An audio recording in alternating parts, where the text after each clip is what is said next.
Good morning, children. Now welcome back again in our video chapters. Now let's have a start. Now last time yesterday I had finished at A number, that was filling the blanks. Okay. Now today I am going to start from here. B. Observe the features and answer the following questions. आप इस features को observe करो और following questions के answer देने की कोशिश करो. अब देखो यहाँ पर आप याद रखो what we are seeing here. This is the circuit diagram where we had used one of the cell connecting wires.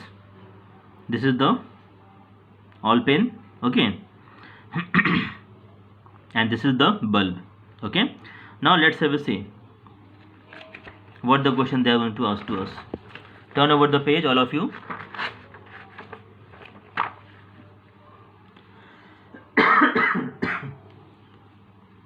Now see here.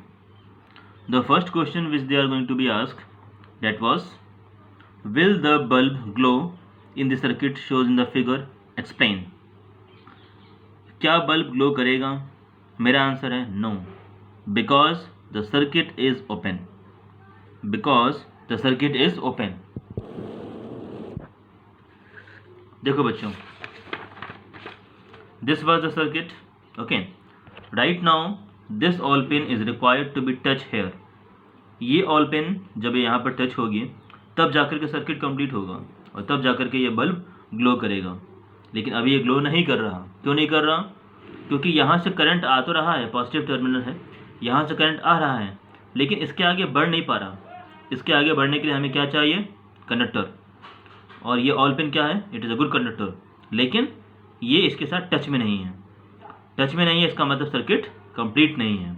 तो इस इनकम्प्लीट सर्किट मतलब ओपन सर्किट को ऑब्जर्व करो और फॉलोइंग क्वेश्चंस के आंसर दो. उसमें first question अभी देखा आप लोगों ने, तो मेरा आंसर है no, because the circuit is open. Okay. They are asking explain. The current will not be able to complete its circuit. बिल्कुल सही बात है. सर्किट बोलो या फिर पाथ बोल दो. अगर आप पाथ बोलो तो भी चलेगा, ठीक है. तो जो सर्किट है, जो करंट है, वो अपना पाथ कंप्लीट नहीं कर पाएगा, क्योंकि उसको पूरे रास्ते में हर जगह पे कंडक्टर नहीं मिल रहे हैं, इसीलिए वो पाथ को कंप्लीट नहीं कर पाएगा. That's why the bulb will not glow. Okay, that was the answer number 1. Answer number 2, all of you see here. What happens when the safety pin touches both the drawing pins and Y. अब देखो, what happens when the safety pin touches both the drawing pins and why. ये लोग कह रहे हैं कि ये जो आप सेफ्टी पिन देख रहे हो, इस सेफ्टी पिन को अगर मैं कुछ इस तरह से रखूं ताकि ये सेफ्टी पिन के दोनों एंड्स इन दोनों पिन्स को टच कर ले, मतलब इस कंडीशन में ऐसे, तो क्या होगा और क्यों होगा? Let's have a see the answer. What happens when the safety pin touches both the drawing pins and why? The answer is, when safety pin touches both the drawing pins, then the circuit will become complete. That was closed. मैं close लिख देता हूँ यहाँ पे.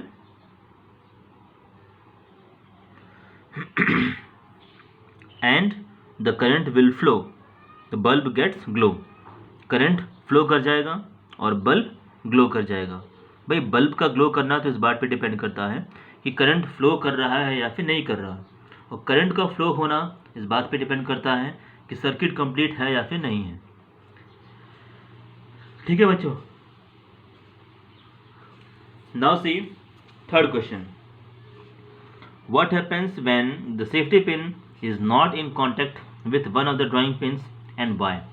अब देखो, safety pin जिसको आपने अभी अभी कनेक्ट किया है, अगर वो दोनों पिन्स के साथ नहीं जुड़ती है तो क्या होगा? तो this question is same as what we have done in the question number 1. Okay. तो आंसर नंबर 1 अगर आप यहाँ पे लिखते हो, सेम आंसर नंबर 1 अगर आप यहाँ पे लिख दो, तो that's not a very big issue. ठीक है ना, चलेगा. Now see number. An electric bulb is connected to a cell through a device as shown in the figure. अब देखो, ये हमारे पास एक फिगर है. फिगर में हमने यहाँ पर एक सेफ्टी डिवाइस, हमने यहाँ पर एक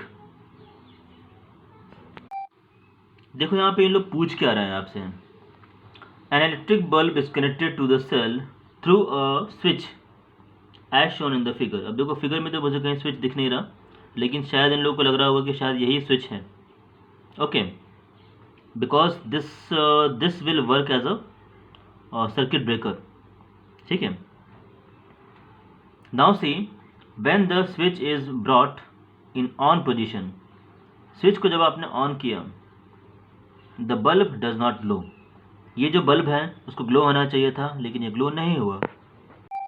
what could be the possible reason, what could be the possible reasons for it, mention any two of them. अब देखो बच्चों, यहाँ पर मुझे जो सर्किट में देख पा रहा हूँ, मुझे तो यहाँ पर कहीं लग नहीं रहा कि कोई सर्किट ब्रेक हुआ है। सर्किट तो मुझे क्लोज ही दिख रहा है, लेकिन फिर भी ये लोग बोल रहे हैं कि भाई करंट जो है वो फ्लो नहीं हो पा रहा। तो अब फिर भी, अब देखो सर्किट को हमने कहीं से ब्रेक किया नहीं है जानबूझ के, लेकिन फिर भी यहाँ पर करंट फ्लो नहीं हो पा रहा है। तो मुझे जो लगता है यहाँ पर पॉसिबल रीज़न जो होगा, अब देखो फर्स्ट नंबर में मैंने क्या लिखा है कि two terminals of the bulb is not connected properly to the bulb. अब आप यहाँ पर ध्यान से देखो, तो आपने जो यहाँ पर बल्ब को कनेक्ट किया है, बेसिकली यहाँ पर हम जब कभी भी हम बल्ब बनाते हैं तो हम दोनों टर्मिनल्स को अटैच करने के लिए स्पेस प्रोवाइड करते हैं। दोनों में से कोई भी एक टर्मिनल ऊपर अटैच होता है और बचा हुआ नीचे अटैच होता है। लेकिन आप देख रहे हो कि यहाँ पर दोनों के दोनों टर्मिनल्स एक ही जगह पे अटैच हैं, मतलब दोनों जगह से करंट देने वाला है, लेने वाला यहाँ पे कोई नहीं है। तो this may be one of the reason कि two terminals of the bulb is not connected properly to the bulb. Cell से निकलने वाले दोनों टर्मिनल्स, पॉजिटिव से निकलने वाला टर्मिनल और नेगेटिव से निकलने वाला टर्मिनल, ये दोनों एक ही जगह पे जा रहे हैं, जबकि इनकी जो जगह है वो प्री डिसाइडेड अलग अलग जगह पे है, लेकिन फिर भी यहाँ पर एक जगह पे जा रहे हैं। तो यहाँ पर प्रॉपर कनेक्शन नहीं है। This may be one of the reason. Second number, the filament of the bulb may be broken. यहाँ पर जो बल्ब के अंदर का जो फिलामेंट है वो फिलामेंट टूटा हुआ है, मतलब जो बल्ब है वो फ्यूज है। ओके, तो this may be the two conditions कि भाई हर तरफ से आपने सोर्स लगा दिया, सोर्स लगाने के बाद आपने वायर्स बिछा दिए, वायर्स को आपने सेल में जोड़ भी दिया, लेकिन फिर भी वो सेल काम नहीं, वो सॉरी बल्ब ग्लो नहीं हो रहा है। क्यों नहीं हो रहा है? क्योंकि वहाँ पे सर्किट कंप्लीट नहीं हो पा रहा। क्यों नहीं हो पा रहा? Because of the filament is broken. ठीक है बच्चों, तो मेरे अकॉर्डिंग जो मुझे लगता है कि this may be the two reasons. अगर आप लोग इसके अलावा कोई और रीजंस हो सकते हो, then please write it down. Okay, now see next number, electric conductors and insulators.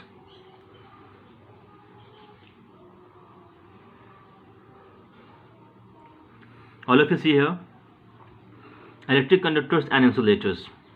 Now classify the following materials as conductor and insulator. अब इनमें इन सभी में से आप इसको क्लासीफाई कीजिए कि कंडक्टर कौन है और इंसुलेटर कौन है। ठीक है, नाउ सी हियर, कंडक्टर्स में मैंने क्या क्या लिखा है मैंने, coin, key, pen, pencil lead, aluminium foil, sewing needle, ठीक है, iron, nail, copper wire. So ultimately में this all are working as a conductor of the current. Okay, insulators क्या क्या होते हैं? Cork, rubber, glass, plastic scale, wooden block, candle, thermocol, paper, incense sticks and eraser. These all are combinedly will be called as a insulators. ठीक है बच्चों, तो इन नामों को देख करके आप लोग अच्छे से इसको याद कर लो, और मैं एक्सपेक्ट करता हूँ कि आप सभी लोग मेरे साथ साथ अपनी वर्कशीट्स भी फिनिश कर रहे होंगे। ठीक है,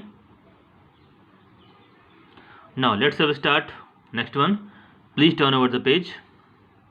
now see here, label the diagram eight of a torch.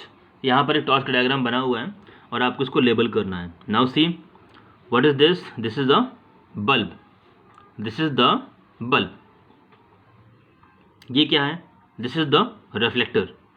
Light रे जो सामने से निकलती हैं वो तो ठीक है, लेकिन वो लाइट रे जो साइड साइड में जाएंगी उनको वापस से सामने की तरफ सेंड करना, ये काम किसका होता है? रिफ्लेक्टर का।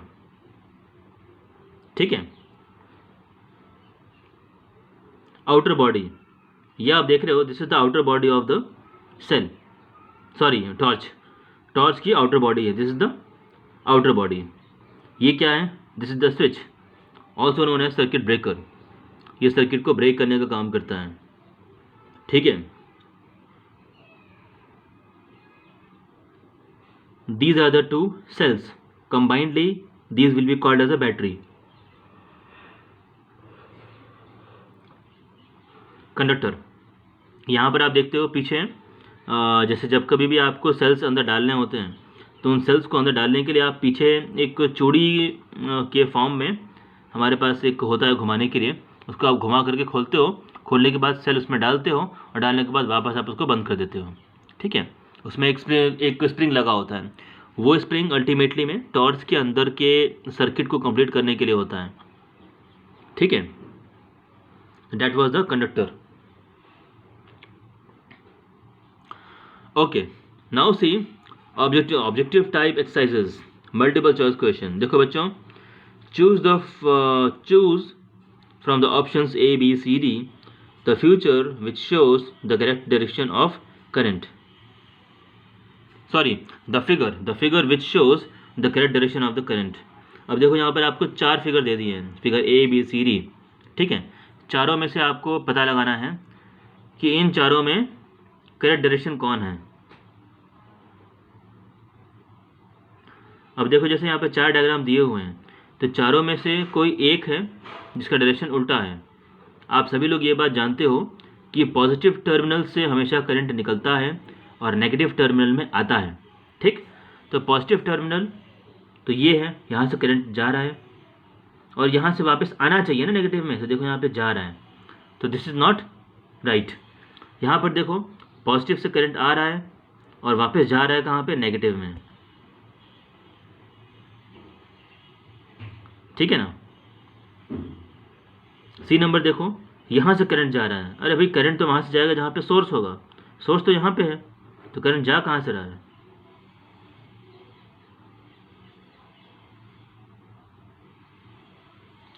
ठीक है बच्चों। So the right answer will be the B number. Okay, now see second number, choose the incorrect statement. अब देखो यहाँ पर आपको इनकरेक्ट स्टेटमेंट को चूज करना है, मतलब इन चारों में से 3 आंसर हैं, जो 3 ऑप्शंस हैं जो सही हैं और एक ऑप्शन गलत है। जनरली क्या होता है कि 3 गलत होते हैं और एक सही होता है, तो जो सही वाला है उसको आपको चूज़ करना होता है, लेकिन यहाँ पे उल्टा है, यहाँ पर 3 सही हैं और एक गलत है, तो जो गलत है उसको आपको पता लगाना है। Choose the incorrect statement. Okay, incorrect कौन है, फॉल्स कौन है? First number, a switch is the source of electric current. अरे भाई, स्विच क्या इलेक्ट्रिक करंट का सोर्स होता है? अगर ऐसा होता तो हमें बिजली का कनेक्शन लेने की ज़रूरत नहीं पड़ती, मार्केट में जाते और वहाँ से स्विच लेके आते और अपने घर में लगा लेते हैं। किसी भी तरह के इलेक्ट्रिकल अप्लायंस के हमें इलेक्ट्रिसिटी की सप्लाई की ज़रूरत हमें नहीं पड़ती, पावर कट का कोई भी प्रॉब्लम नहीं होता। हमारे घर में स्विच तो है ही, लेकिन स्विच सोर्स की तरह काम नहीं करता, वो सर्किट ब्रेकर की तरह काम करेगा, सर्किट को ब्रेक करेगा। ठीक है ना। A switch is the source of electric current in the circuit, this is the wrong one, तो this is the incorrect statement. So इस क्वेश्चन नंबर 2 का राइट आंसर क्या होगा? A number. अब बी नंबर में देखो, a switch help to complete और break the circuit, बिल्कुल सही है, तो this is the correct one.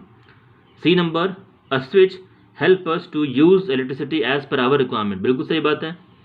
अगर स्विच नहीं होगा तो आपको रिक्वायरमेंट हो चाहे ना हो, लगातार इलेक्ट्रिसिटी का कंजप्शन होता रहेगा, and this will not be good for anyone. Okay. D number देखो, when the switch is open there is an air gap between its terminal. अरे भाई, एयर गैप तो तब होता है, एयर गैप कहाँ से यहाँ पे आ गया? नो, जस्ट अ मिनट बेटा। When the switch is open there is an air gap between it's terminals. Okay, हाँ, तो जब ओपन होगा सर्किट, जब कभी भी ओपन होगा तो उसके टर्मिनल्स में थोड़ा बहुत गैप होगा। तो गैप क्यों होगा? क्योंकि उसको मुझे ओपन में मेंटेन करना है, इसलिए। तो दीज 3 बी सी और डी, ये तीनों क्या होंगे? राइट होंगे। These three will be the right one, that was the correct statement. मुझे यहाँ पर क्या खोजना है, incorrect, so the answer will be the A number, second का ए। ठीक है बच्चों, बस अब आज के लिए इतना ही, और अब इसके आगे क्वेश्चंस हम हमारे नेक्स्ट वीडियो में करेंगे। ठीक है बच्चों, ओके बच्चों, चलो, थैंक यू।